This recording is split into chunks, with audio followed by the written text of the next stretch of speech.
Greetings, I am the Rational Reviewer, a cinephile and film critic. A real film critic. I've spent the last 10 years of my life engaging with cinema, critically thinking, studying directors, and religiously analysing actual, legitimate classics.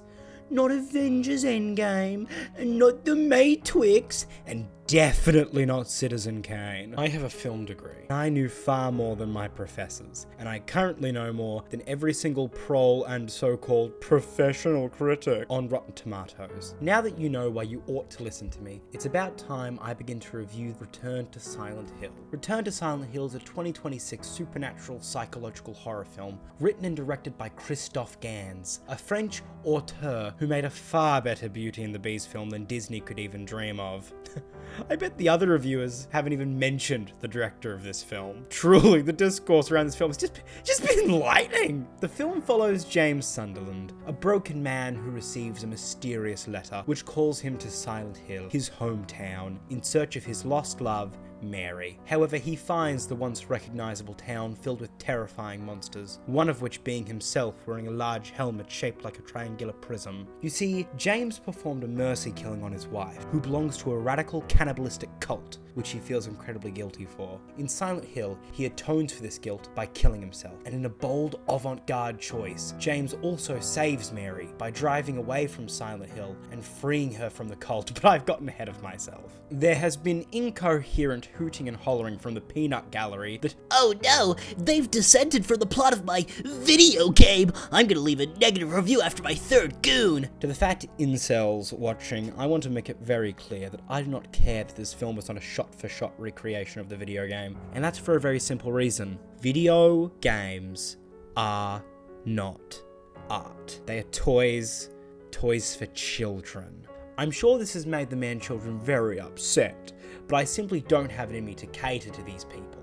If you don't understand that yes, the Mario movie is art, but super jumping epic adventures 3 weeks to 4 years old isn't, I invite you to analyse the deep meanings and themes of your local Polly Pocket doll. I hate gamers so much. Anyway, this film has incredibly deep and interesting themes that you simply don't see in most pieces of media released today.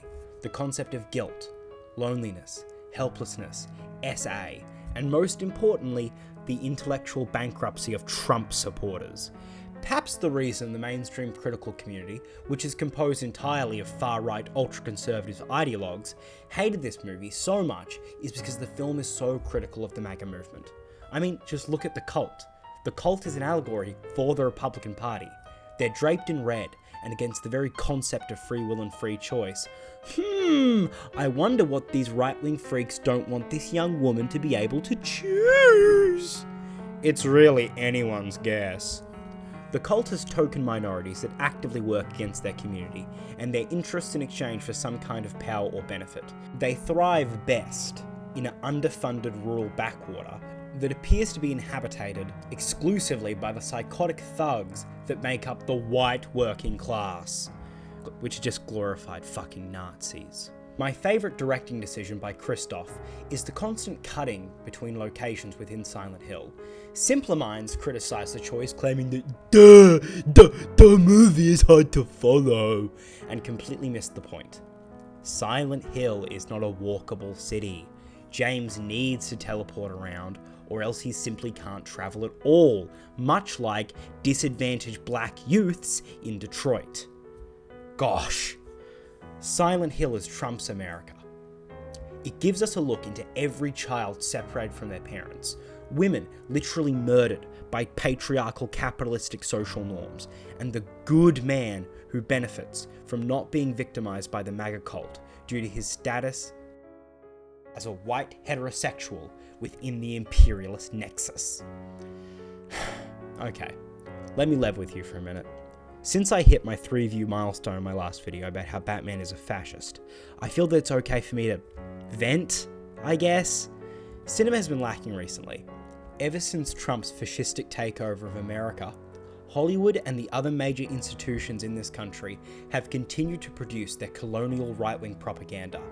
It's been hard being someone who actually appreciates art to stomach the swill being shoved down our throats, and I was getting increasingly disillusioned with film as a medium. Rationally, I knew that we can achieve new heights, but, well, I just couldn't handle it. So when I saw this movie, I was genuinely thrilled. Ignoring the amazing directing, the amazing story, and the deep themes, this film was a love letter to me. When I heard this movie use my favourite composer, Vivaldi, in its soundtrack, I legitimately cried. You'll notice that throughout this review I've been using the works of Vivaldi because it meant so much to me. Please, please, please, if you love yourself and you love America, go watch Return to Silent Hill. Thank you.